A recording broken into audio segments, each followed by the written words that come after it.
Hello everyone, कैसे हो आप सब। एक बार पुनः स्वागत है आप सभी का हमारे अपने YouTube channel Shiv coaching classes पर। उम्मीद करता हूं दोस्तों आप सभी अच्छे होंगे और आपकी पढ़ाई भी बेहतर ढंग से चल रही होगी।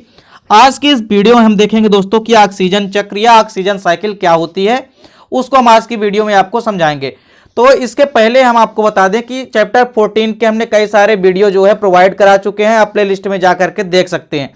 चलिए, तो ऑक्सीजन क्रांति जो मुख्य रूप से या हम ये कह सकते हैं कि जो ऑक्सीजन चक्र है अपना, इस ऑक्सीजन चक्र या ऑक्सीजन साइकिल में सबसे पहले तो हमको ये पता होना चाहिए कि वायुमंडल में जो ऑक्सीजन होती है ये कितने प्रतिशत होती है। तो ये 21% होती है। और इसके अलावा जो नाइट्रोजन होती है जो कि 78% होती है, उसकी मात्रा सर्वाधिक होती है। तो जो 21% जो वायुमंडल में मुक्त रूप से ऑक्सीजन होती है, यह किस किस फॉर्म में पाई जाती है। तो देखिए, चाहे वो स्वतंत्र रूप से भी हो सकती है, इसके अलावा समुद्री रूप में भी यानी H2O में जो घुलित ऑक्सीजन है उस रूप में, तथा दूसरे जल में CO2 के रूप में भी। CO2 के रूप में भी चूंकि कार्बन और ऑक्सीजन से मिलकर CO2 बनता है, तो ऑक्सीजन जो है CO2 में भी पाई जाती है, CO2 के रूप में। और इसके अलावा मृदा में,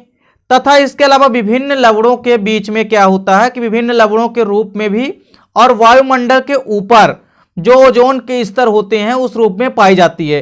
तो मुख्य रूप से जो ऑक्सीजन होती है वो वायुमंडल में लगभग 21% जो है स्वतंत्र रूप से समुद्र तथा दूसरे जल में जैसे CO2 के रूप में, तथा मृदा एवं इसके अलावा विभिन्न लवणों के रूप में, और वायुमंडल के ऊपर ओजोन के स्तर के रूप में होती है।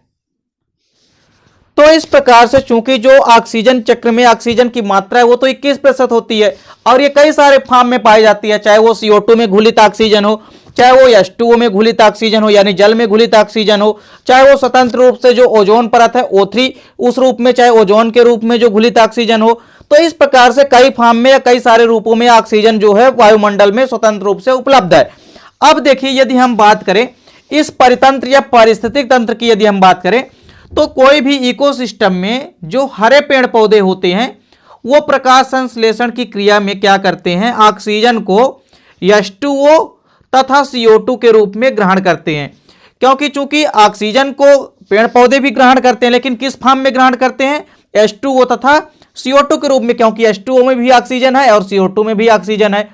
तो कोई भी प्रकाश संश्लेषण की क्रिया में जो हरे पौधे होते हैं यानी ग्रीन प्लांट होते हैं, ये फोटोसिंथेसिस की क्रिया में ऑक्सीजन को ग्रहण करते हैं। किस किस फॉर्म में, तो H2O और CO2 के रूप में ग्रहण करते हैं, और एक जटिल कार्बनिक भोज्य पदार्थों का निर्माण करते हैं। क्योंकि जैसा कि हमने फोटोसिंथेसिस में भी पढ़ा है कि जो हरे पौधे होते हैं यानी ग्रीन प्लांट होते हैं, ये सभी क्या करते हैं कि CO2 और जल से क्रिया करके किसकी उपस्थिति में, सनलाइट यानी सूर्य के प्रकाश और क्लोरोफिल यानी पर्णहरिम की उपस्थिति में, ये दोनों क्या करते हैं कि जल और CO2 से क्रिया करके क्या बनाते हैं, जटिल कार्बनिक भोज्य पदार्थ या ग्लूकोज का निर्माण करते हैं, या हम इसको कार्बोहाइड्रेट भी कह सकते हैं, क्योंकि कार्बोहाइड्रेट का ही प्रकार होता है ग्लूकोज। तो इस प्रकार से कोई भी परितंत्र में जो पारिस्थितिक तंत्र है उसमें हरे पौधे जो ग्रीन प्लांट होते हैं वो फोटोसिंथेसिस या प्रकाश संश्लेषण की क्रिया में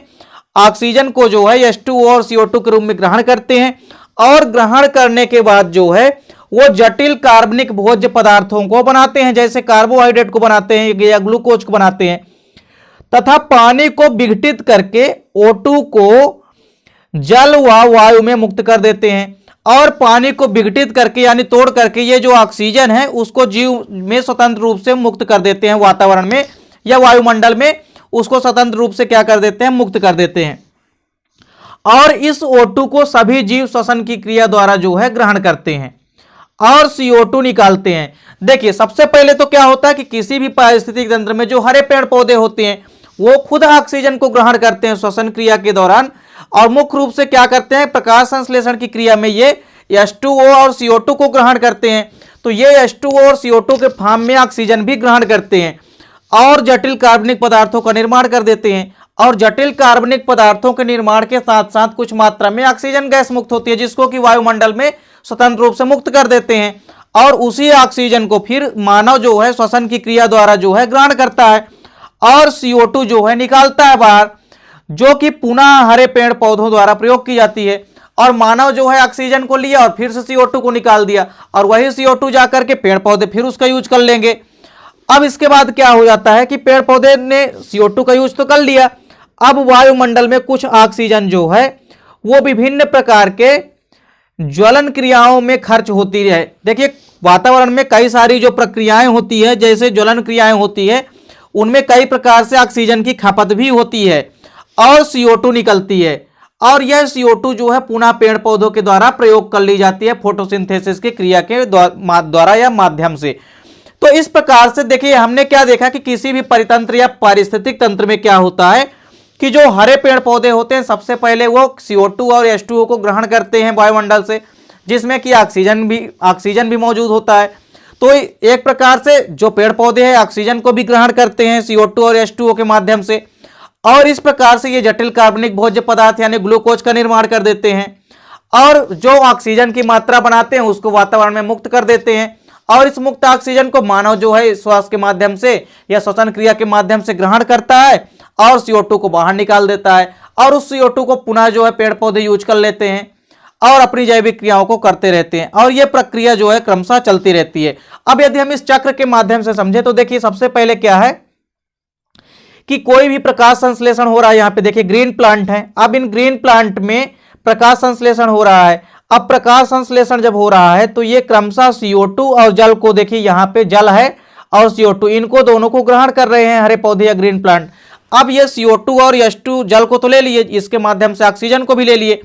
तो ये CO2 और जल को क्या करते हैं, ग्रहण करते हैं, और फिर एक जटिल कार्बनिक कंपाउंड का निर्माण करते हैं, जैसे ग्लूकोज हो गया यहाँ पे फॉर एग्जांपल, तो ग्लूकोज का निर्माण कर देते हैं। अब ग्लूकोज तो बनता ही है, साथ में ऑक्सीजन की जो मात्रा बनती है उसको वातावरण में मुक्त कर देते हैं। तो देखिए वायुमंडल की जो स्वतंत्र O2 है इसको मुक्त कर देते हैं जटिल कार्बनिक भोज्य पदार्थ।